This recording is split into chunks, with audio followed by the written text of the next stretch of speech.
Holy sh...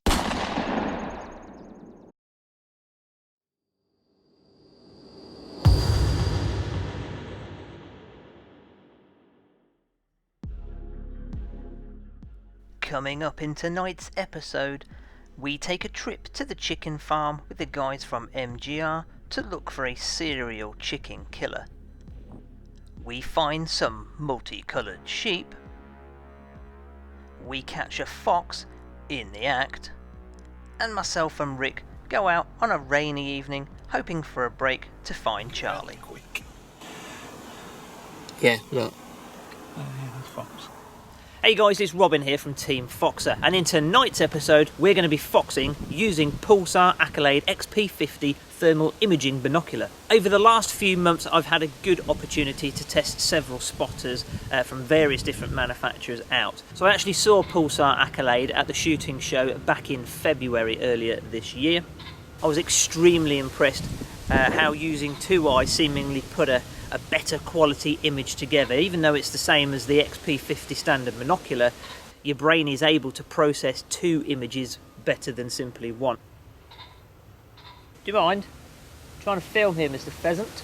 So inconsiderate. I've been able to use this unit now on 4 or 5 separate occasions, outfoxing with the gamekeepers on 2 different estates. Now this isn't going to be a review like all the others you've seen. I'm simply going to give you the things I love most about it and the things I dislike about it. Now this is not a cheap piece of kit. It currently retails in the UK for just less than £4,700.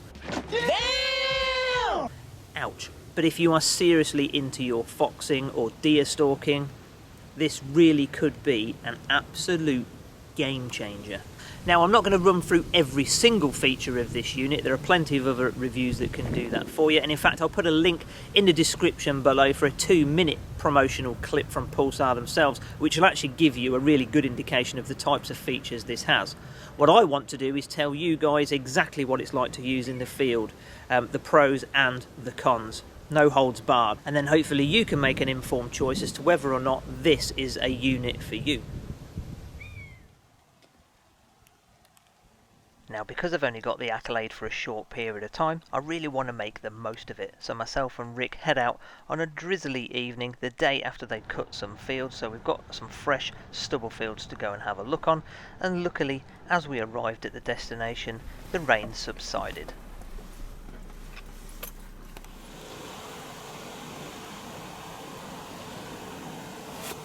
There it is. Yeah. It is. How do we get round there quick? Yeah, look.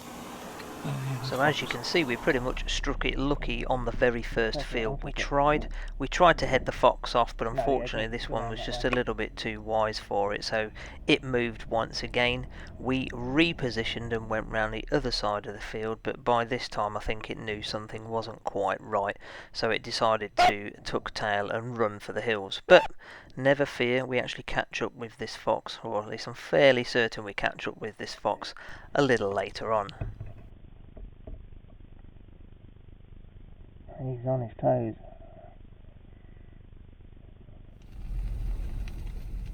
So we decided to wait around for a good 10 to 20 minutes for it to get completely dark before we resorted to our usual tactics of stopping at one field and having a quick call.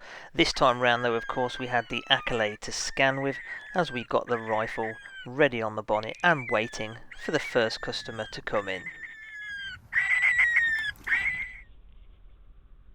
Still being pretty new to the thermal game here, I could clearly see that there was a decent heat signature right at the other end of the field, and it wasn't until it got to within probably 150 yards that personally I could ID it pretty well as a fox. The image quality you're seeing on screen is not as clear as the image quality you actually see in the eyepiece. You've got a Super AMOLED display eyepiece which is nice and crisp, but it is quite handy having this digital zoom feature along with the picture-in-picture to help you to be able to ID your quarry. As soon as I was confident it was a fox and that it was in range, I got myself ready on the sticks using my Tikka T3 Super Varmint topped off with the Night Sight Wolf, put on a little bit of extra IR for better illumination, squeaked it so it came even closer, and steadied myself and got ready for the shot.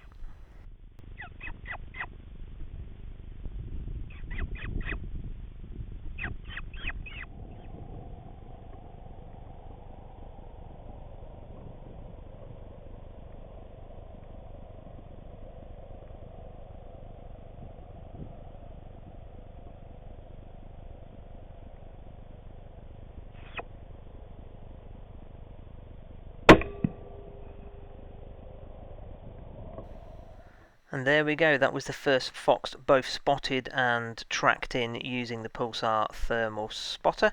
A little later on that evening, in fact not too much later, it was only on the next field but one, we're up on the bank this time, and as we passed I scanned across the field and saw a decent heat signature right in the middle. There was absolutely no need to call this fox, it was already making its way towards our location, and Rick was actually looking over my shoulder, looking through the Pulsar Accolade binoculars, and actually recorded the shot as I'm leaning out of the car window. And there we go, that was a nice easy one down at about 120 yards.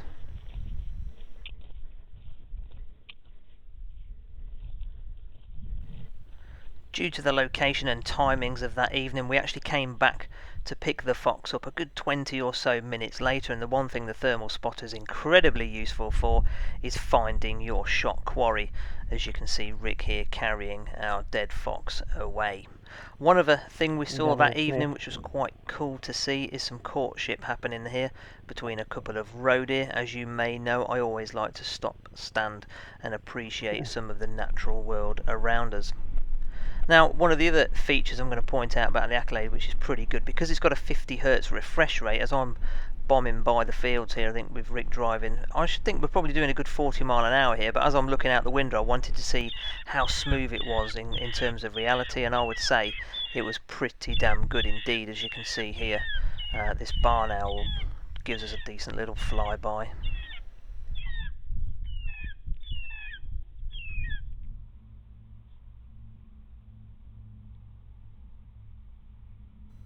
A little later on into the evening now, as things are going quite well for us, we stop off at a usual location and see a heat source right the other end of the field. And once again, as we drive around on the top bank of the farm, we come across the fox that we could see right from the other side, sat there waiting for us very patiently.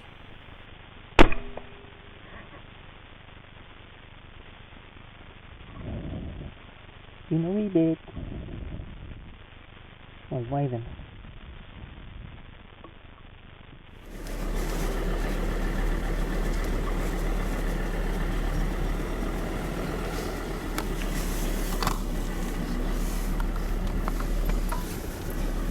No, where do you reckon? Well, it's been these ones here, hasn't it, where we've been seeing the... Yeah. In all fairness, the two cubs we've shot have been round this one. Yeah. So maybe coming just through here, so we can see out to there, and see what's coming down this side.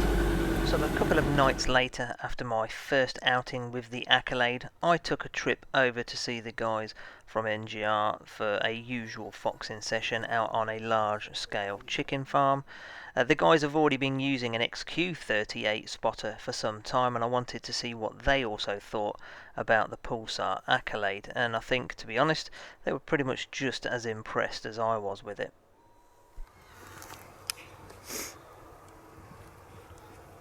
Now, as most of the chickens made it away safely home, Andy took me for a little tour as to the reason why fox control on this farm is so important. We went to a particular area of grassland that was absolutely littered with the remnants of poor chickens that have fell foul to these red menaces.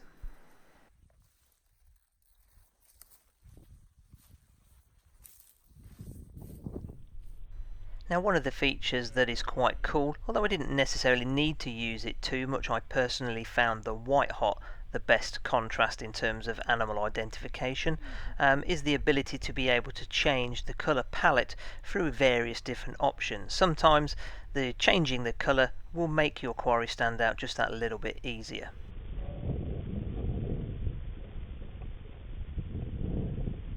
Now, it wasn't too long before we actually spotted another heat signature just the other side of this field.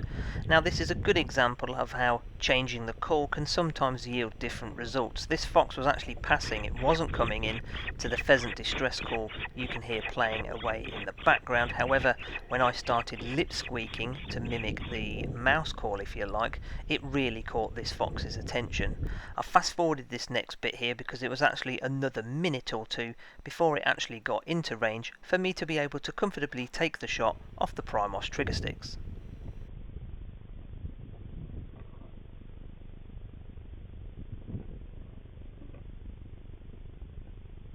Hey.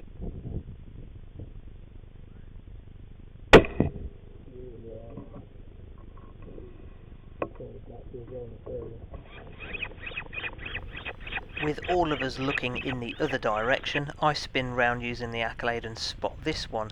It was a decent distance, but I took the shot.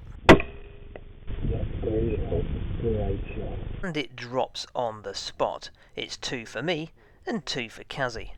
One of the last foxes we had that evening, in fact it was the last fox we had that evening, was this brave little bugger trying to get to these chickens just the other side of the fence. As we rounded the corner we could see it. In fact, Kazzy thought it was actually stuck in the fence as it came round for another go. He took the shot at 40 yards as it was actually coming through, and as you can see it made it a little way before it actually dropped into the grass.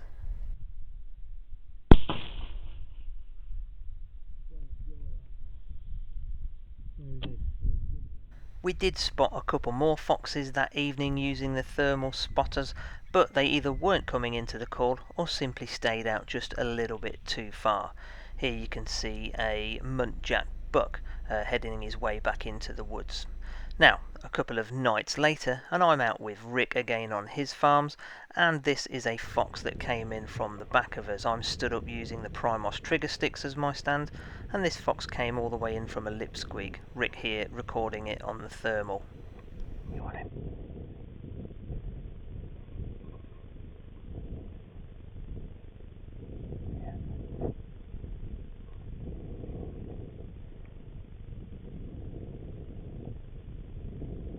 Oi!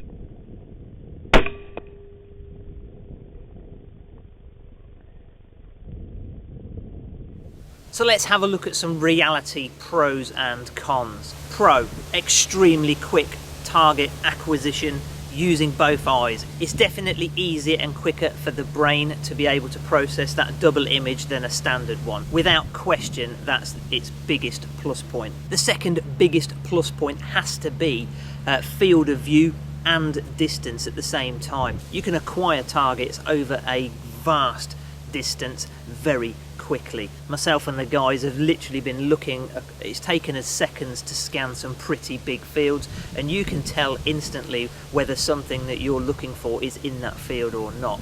Things like roe deer, muntjac and foxes, they stand out like a sore thumb. It's taken 3 or 4 attempts to get used to IDing the different animals through thermal, but once you've got used to it after a couple of times, it sort of becomes the norm. One of the other big plus points is its ruggedness. It's not going to get damaged if you take it out in the drizzle. It's IPX rated, which means that it's waterproof. I'm told you can submerge this in up to a metre of water for 30 minutes. It's not something I would want to put to the test on my own unit. However, it's nice to know it's not going to get damaged if it piddles with rain. Alright, so there's plenty of good. What about the not so good? Well, I think firstly, price. £4,700 is a lot of money. That's 3 times more than I paid for my first car. And let's face it, it puts it out of the price range of a lot of ordinary hard-working people. However, there are payment schemes out there. Companies such as Scott Country International offer these to make this type of thing more affordable. It's a little weighty. Once you've had it for quite some time, you get used to it. But certainly on the first outing for me, I found holding this unit up one-handed was quite difficult. Made my arm ache a little bit in a truck. I mean, I know I'm built like Arnold Schwarzenegger, but even my massive muscles were a little fatigued.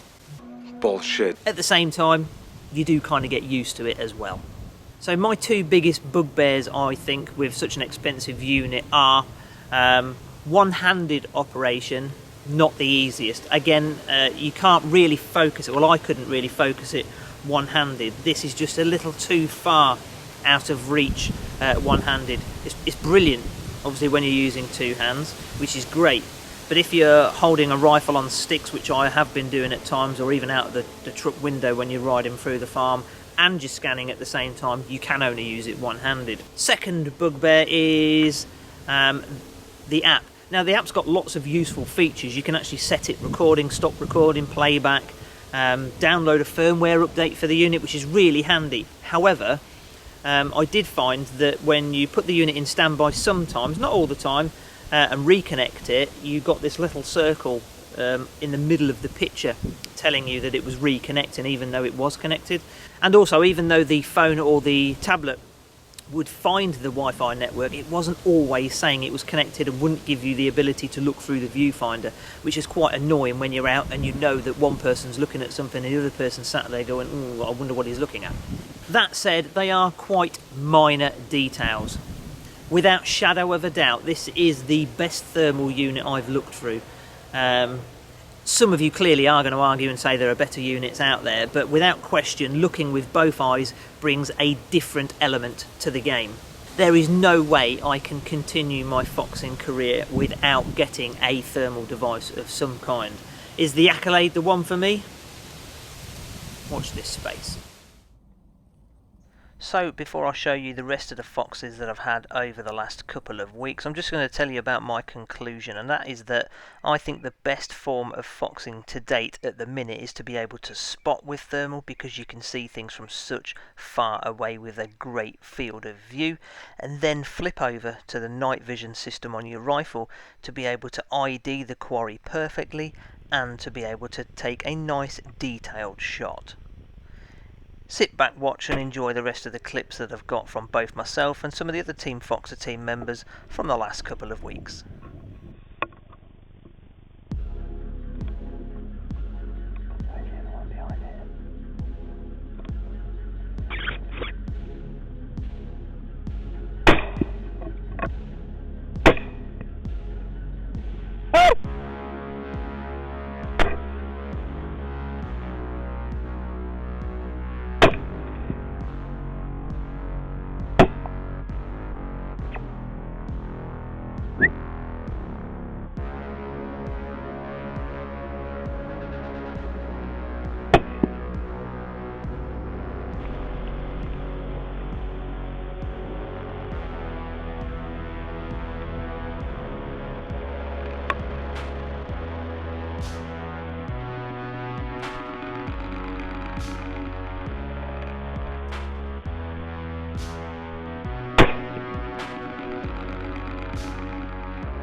Wait.